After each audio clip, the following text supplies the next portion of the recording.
Guys, welcome back to Captain Chemistry. और आज हम लोग करेंगे एसएसटी के इम्पोर्टेंट क्वेश्चंस। तो इसमें चैप्टर वाइज नहीं है, इसमें मिक्स चारों सब्जेक्ट के हैं 100 इम्पोर्टेंट क्वेश्चन। तो आज है लेक्चर 1 और मैं डेली इसका अपलोड करूंगी। इसके 4 लेक्चर 4 से 5 लेक्चर होंगे जिसमें कि हम लोग 100 क्वेश्चंस को कवर करेंगे। और आपको एक ही बार में 100 क्वेश्चंस याद करने में दिक्कत होगा, तो इसीलिए 20-20 क्वेश्चंस डेली 3 से 4 दिनों में 20-20 क्वेश्चंस मैं आपको प्रोवाइड करूंगी। वो आप लोग याद कर लेंगे। आई एम श्योर कि इसी में से क्वेश्चंस टकराने वाले हैं एग्जाम में। तो चलिए शुरू करते हैं। तो हमारा पहला क्वेश्चन है, जर्मनी के एकीकरण की 2 बाधाएं बताइए। तो जर्मनी का एकीकरण की 2 प्रमुख बाधाएं क्या थी? लगभग 300 छोटे बड़े राज्य थे। जर्मनी में क्या थे? लगभग टुकड़ों में बटे हुए थे वो। तो लगभग 300 छोटे बड़े राज्य थे। राष्ट्रवाद का भावना का अभाव था उन लोगों में। राष्ट्रवाद के प्रति वो लोग थोड़ा उन लोगों में थोड़ा ये नहीं था कि हम लोग एक है, ऐसा कुछ नहीं था। तो उन लोगों में दूसरा क्या था बाधा? कि राष्ट्रवाद के भावनाओं का अभाव था। चलिए दूसरा क्वेश्चन, इंपॉर्टेंट क्वेश्चन क्या है? हो ची मिन्ह मार्ग की क्या उपयोगिता थी? इसका क्या इंपॉर्टेंस था? तो हो ची मिन्ह मार्ग हनोई से चलकर लाओस कंबोडिया के सीमा क्षेत्र से गुजरता हुआ दक्षिणी वियतनाम तक जाता था, जिसमें सैकड़ों कच्ची पक्की सड़कें निकलकर जुड़ी है। यह मार्ग वियतनामियों को रसद पहुंचाने वाला मार्ग है। यह काफी मजबूत था। अमेरिका हो ची मिन्ह मार्ग पर नियंत्रण करना चाहता था क्योंकि यह मार्ग वियतनाम की जीवन रेखा थी। तो हो ची मिन्ह मार्ग की क्या उपयोगिता थी, क्या इंपॉर्टेंस था? तो हम लोग ये आंसर लिखेंगे। और जब भी हम लोग ऐसा पैराग्राफ में आंसर लिखते हैं तो आप एक काम करिएगा, एग्जाम में लिखते वक्त आप उस मेन वर्ड्स को अंडरलाइन कर दीजिएगा, जिससे जो पेपर चेकिंग जो करेंगे उनका नजर डायरेक्ट इन वर्ड्स पे जाएगा। और अगर ये इंपॉर्टेंट वर्ड्स आपके आंसर से मैच करेगा तो वो लोग डायरेक्ट आपको मार्क्स दे देंगे। उनको ये पूरा पढ़ने का दिक्कत नहीं रहेगा, ठीक है? पूरा आंसर पढ़ने का जरूरत नहीं रहेगा। तो चलिए हम लोग तीसरा क्वेश्चन पे जाते हैं। तीसरा क्वेश्चन क्या है? समावर्ती सूची से आप क्या समझते हैं? हमारे देश में 3 सूची होते हैं, ठीक है? तो एक होता है केंद्रीय सूची, दूसरा होता है राज्य सूची और तीसरा होता है समावर्ती सूची। तो इसमें क्या होता है कि समावर्ती सूची में केंद्र और राज्य के बीच शक्ति के बंटवारे के लिए निर्मित 3 सूचियों में एक सूची ऐसी है जिसके विषय पर केंद्र और राज्य दोनों कानून बना सकते हैं, परंतु विरोध की स्थिति में केंद्रीय कानून ही प्रभावित होती है। तो कुछ ऐसे हम लोगों में हमारे देश में कुछ ऐसे टॉपिक्स जैसे कि एजुकेशन, मैरिज, ये सब में क्या होता है? समावर्ती सूची ही काम आता है। इसमें दोनों मिलकर, केंद्र और राज्य दोनों मिलकर डिसीजंस लेते हैं कि क्या सही है क्या गलत है। लेकिन अब ऐसा होता है कि अब राज्य बोलता है कि ये सही है और केंद्र बोलता है ये सही है। अब उन दोनों में विरोध का स्थिति में क्या होता है कि केंद्र वाला ही हमेशा काम आता है, ठीक है? केंद्रीय कानून ही प्रभावित होता है।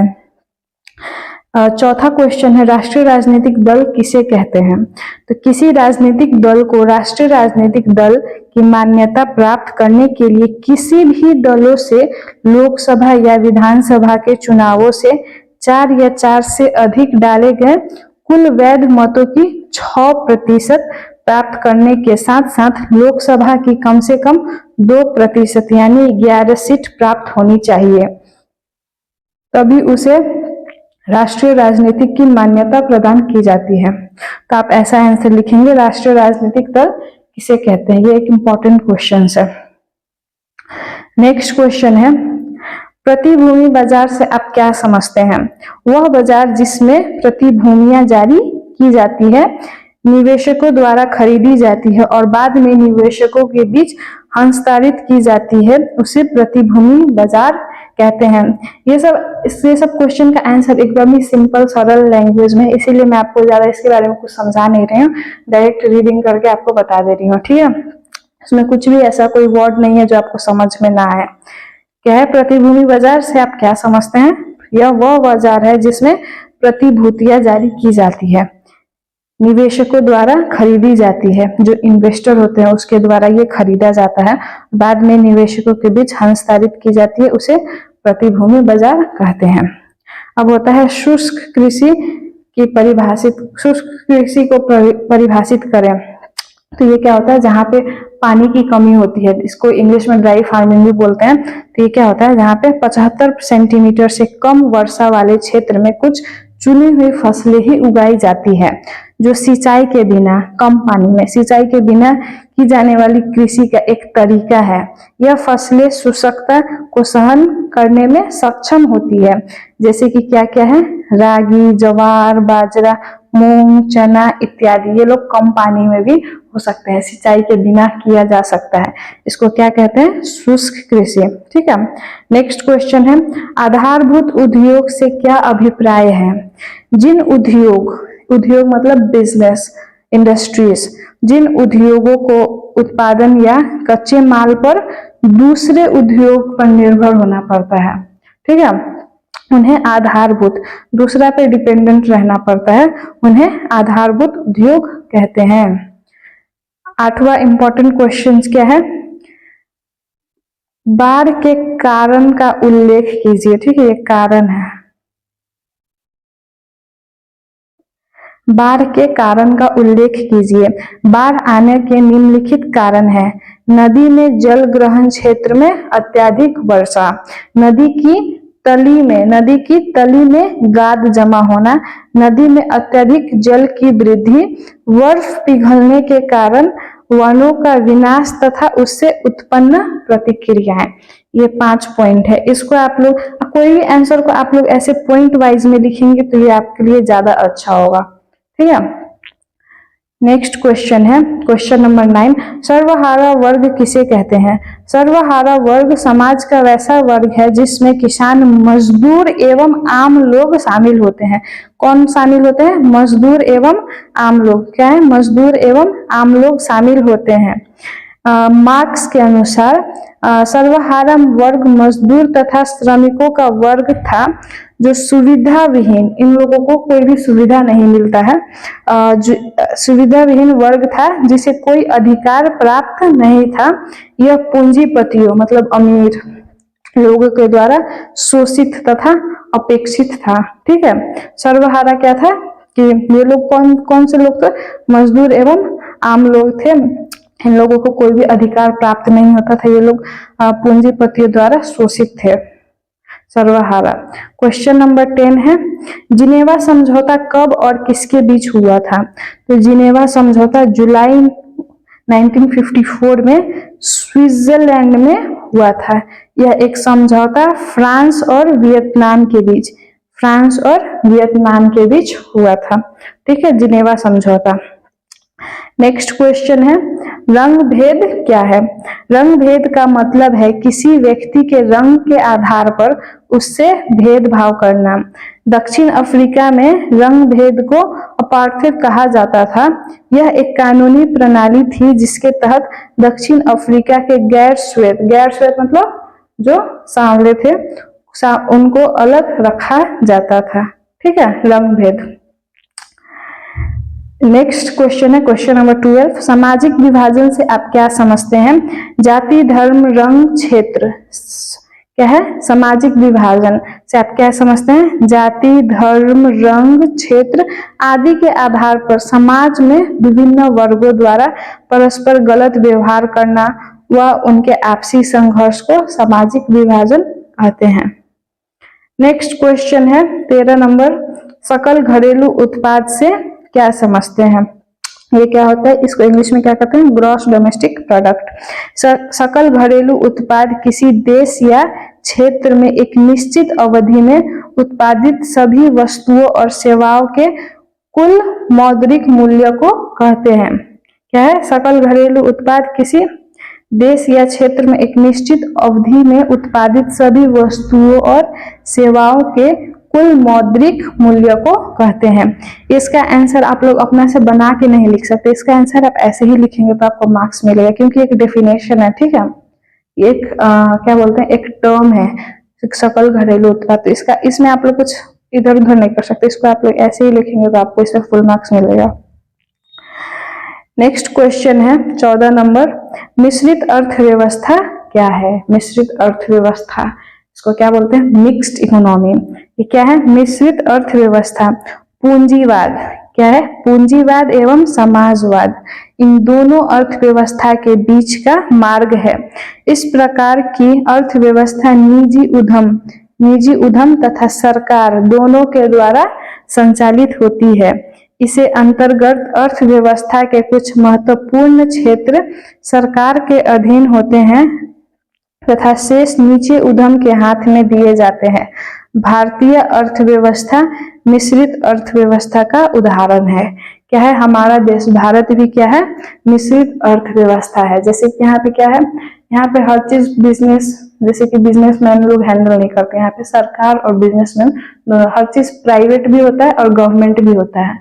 जब हर चीज गवर्नमेंट होता है तो वो दूसरा चीज में आ जाता है, और जब हर चीज प्राइवेट में होता है वो भी अलग चीज हो जाता है, कमर्शियल हो जाता है। तो जब दोनों मिक्स होते हैं, जहाँ पे जिस देश में प्राइवेट भी होता है गवर्नमेंट भी होता है फैसिलिटी, उसे क्या कहते हैं? मिश्रित अर्थव्यवस्था, मिक्स्ड इकोनॉमी। ठीक है, जैसे कि यहाँ पे हॉस्पिटल है, यहाँ पे गवर्नमेंट हॉस्पिटल भी मिलता है हम लोग को, प्राइवेट हॉस्पिटल में हम लोग के पास ऑप्शन है कि हम इसमें भी जा सकते हैं उसमें भी जा सकते हैं, ये मिक्स हो गया। ठीक है, क्वेश्चन नंबर 15 क्या है? चिपकू आंदोलन क्या है? उत्तर प्रदेश के पिरही गढ़वाल पर्वतीय जिले में सुंदरलाल बहुगुणा, क्या था? सुंदरलाल बहुगुणा के नेतृत्व में वृक्षों की कटाई रोकने के लिए 1972 में चिपको आंदोलन शुरू हुआ। इस आंदोलन में काटने वाले पेड़ से एक व्यक्ति चिपक जाता था। क्या होता था कि एक व्यक्ति जो पेड़ कटने जा रहा था उससे एक व्यक्ति चिपक जाता था और फिर काटने वालों से कहता था कि पहले मुझ पर कुल्हाड़ी चलाओ। इस प्रकार वे पेड़ से चिपक जाते थे। इस आंदोलन में देश के अन्य क्षेत्रों के लोगों को वृक्ष की संरक्षण की प्रेरणा दी। ऐसा करने से क्या हुआ कि वृक्ष बचाओ, ये सब का हम लोग को क्या मिला? ज्ञान मिला, और इसको देख के बाकी क्षेत्र के लोगों ने भी क्या की? वृक्ष की संरक्षण की प्रेरणा मिली उन लोगों को भी। क्वेश्चन नंबर 16 क्या है? शीत युद्ध से आपका क्या अभिप्राय है? शीत युद्ध प्रत्यक्ष युद्ध, ये एक युद्ध ना होकर के क्या है? वाकद्वंद्व द्वारा एक दूसरे राष्ट्र को नीचा दिखाने का वातावरण है। द्वितीय विश्व युद्ध के पश्चात पूंजीवादी राष्ट्र, पूंजीवादी मतलब रिच नेशंस, और रूस के बीच क्या था?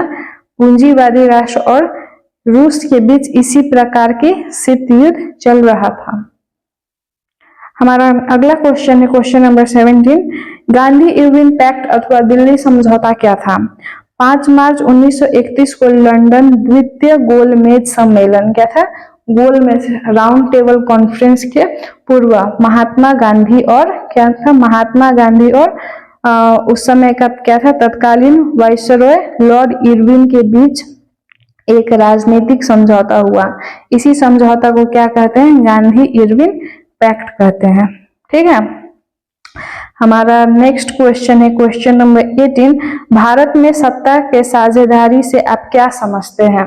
सत्ता का साझेदारी मतलब क्या होता है कि हर समूहों को इक्वल और क्या इक्वल पावर मिले। ठीक है, हर पोजीशन मिले। जैसे कि हम लोग के देश में है रिजर्व सीट होते हैं, SC ST OBC सबका एक रिजर्व सीट होता है ना। ये क्यों होता है? सत्ता का साझेदारी का एग्जाम्पल है ये भी।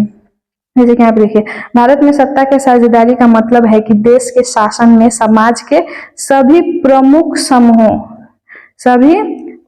समूहों को सत्ता का एक स्थायी हिस्सा दिया जाए। ठीक है, यह लोकतंत्र का मूल मंत्र है। सत्ता के साझेदारी में समाज में संतुलन और न्याय की स्थापना होती है। हमारा नेक्स्ट क्वेश्चन है क्वेश्चन नंबर 19, सामाजिक विविधता राष्ट्र के लिए कब घातक बन जाती है? तो सामाजिक विविधता क्या होती है? सामाजिक विविधता मतलब सोशल डाइवर्सिटी।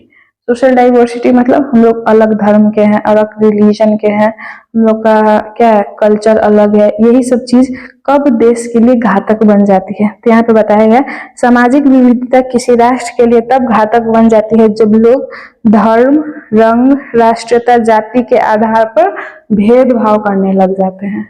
ठीक है, छोटा जात बड़ा जात ये सब पे भेदभाव होने लगता है तो क्या होता है? सामाजिक विविधता हो जाती है। हमारा लास्ट क्वेश्चन और इम्पोर्टेंट क्वेश्चन क्या है, प्रति व्यक्ति आय क्या है? प्रति व्यक्ति आय, इसका मतलब क्या होता है, पर कैपिटा इनकम। इसको देखिए, जब किसी देश की कुल आय मतलब टोटल इनकम, क्या है, टोटल इनकम कुल जनसंख्या से भाग देने पर, टोटल इनकम को हम लोग क्या करेंगे, कुल जनसंख्या, टोटल पॉपुलेशन,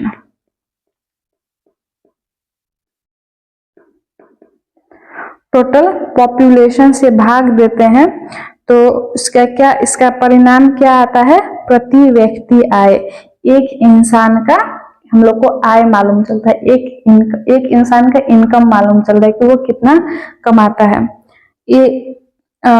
इसे औसत आय भी कहते हैं। इसे क्या कहते हैं, औसत आय। एग्जाम में अगर आता है कि प्रति व्यक्ति आय बताओ या फिर औसत आय, तो इसका दोनों का आंसर क्या होगा, सेम ही होगा। क्या है, प्रति व्यक्ति आय कितना क्या होगा, बराबर में राष्ट्रीय आय, नेशनल, यहाँ पे नेशनल इनकम है या फिर चलो टोटल इनकम डिवाइडेड बाय देश की कुल जनसंख्या, टोटल पॉपुलेशन। ठीक है, तो ऐसे में आपको daily 20 question, 20 important questions provide करूंगी। तो 100 क्वेश्चंस का हम लोग का टारगेट है, तो 20 × 5, 5 दिनों में हम लोग 100 क्वेश्चन कवर करेंगे। आप लोग इसको याद कर लीजिएगा अच्छे से, तो आप लोगों को बहुत ही हेल्पफुल होगा। ठीक है, ऐसे ही और मैं इंपॉर्टेंट क्वेश्चंस डेली, आज हमारा का फर्स्ट डे है तो और 4 दिन में आपको ऐसे इंपॉर्टेंट क्वेश्चन, और इसका डॉक्यूमेंट भी मैं आपको टेलीग्राम में प्रोवाइड कर दूंगी, तो प्लीज आप लोग टेलीग्राम में भी ज्वाइन कर लीजिए। और इसमें से आप लोग चाहेंगे तो इसका आंसर लिख भी सकते हैं, लिख के याद कर लेंगे तो और भी अच्छी बात होगा। बुक में इतने सारे क्वेश्चन में से इंपॉर्टेंट क्वेश्चन मैंने सेलेक्ट किए हैं जो कि बहुत ही इंपॉर्टेंट है एग्जाम में। आई एम श्योर कि इसमें से आपके बहुत सारे क्वेश्चंस मैच होंगे। तो चलिए आज के लिए बस इतना ही। Thank you. हमारे चैनल को लाइक करें, शेयर करें और सब्सक्राइब करें। Thank you.